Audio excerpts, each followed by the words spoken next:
Um, I guess it's just an interesting topic, just because ghosts, like you see things from Casper to things like white noise, images of ghosts being all goofy and comical, and then ghosts being things that you hear in your VCR that want to kill you.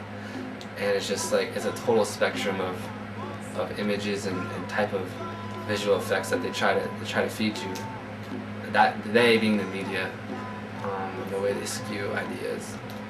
And it's interesting to think about things in that way. Not just as ghosts, but just things in general. But yeah, that's about it. Any final thoughts or comments, I guess? Like I said, there's some good ghosts, some bad ghosts, for different reasons. Good ghosts being, people who want to be here and help us.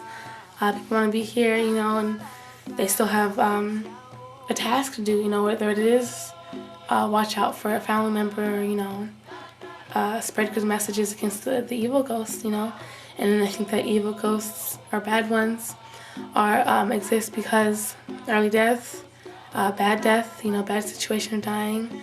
And so they're trying to be back here, they want to live like us among the human. And I think that somehow we have to figure out how to keep them at peace. I think this is really important to study in terms of in the field of academia, because there's so much, unresearched information in this field, that I think would be important in terms of us understanding, why ghosts exist, why ghosts are a big part of our society, what kind of information, literature is out there about them that is being produced, is it accurate, is it correct, is it worth studying, I think that sometimes you do have to study things in order to understand if they're worth studying or not. And with that said, I guess I'll show you around and, show you my ancestor altar. Kind to us, that knew us, that weren't trying to mislead us or confuse us with any, confusing answers or wrong information.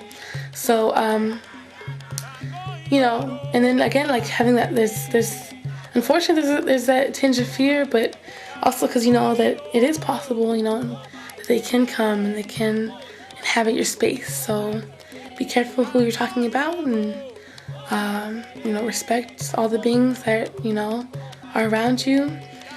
And everyone just kind of wants, I think, some love and attention, so that's why sometimes they're around.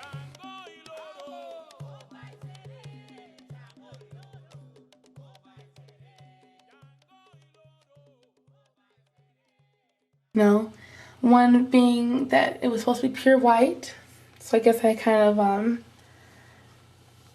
went against those rules, and I have a couple of picture frames that are different color or candy or imagery. But you have your relatives, pictures of your deceased relatives. You're not supposed to have, anyone that's not, because it's considered to be dangerous to your health, What else? You have candy and toys and, whatever is representative of them, things that they like to do when they were younger. Because you're sort of making a bridge to them, saying, this, I understand things that you like, saying that I love you, that I think of you and I acknowledge you and your existence, because I do think that they're still around. So that's my ancestor altar for you. There's a glass of water for them to drink from. You always gotta make sure that they're fed and they're happy, and you're tending to them. My grandmother right there was really into gum and cards, and I know she really liked fancy things, so I gave her the Ace of Diamonds. She was really big into rings. She had really beautiful hands. What else? I know that my grandfather on my dad's side was really big into candy, so I would try to make sure that there was some kind of candy. And you're supposed to, attend this at least once a week, if not every day, try to memorize your relatives' names. It's really important also just for your heritage, for your lineage, And there's actually one more thing I wanted to mention. See if I can remember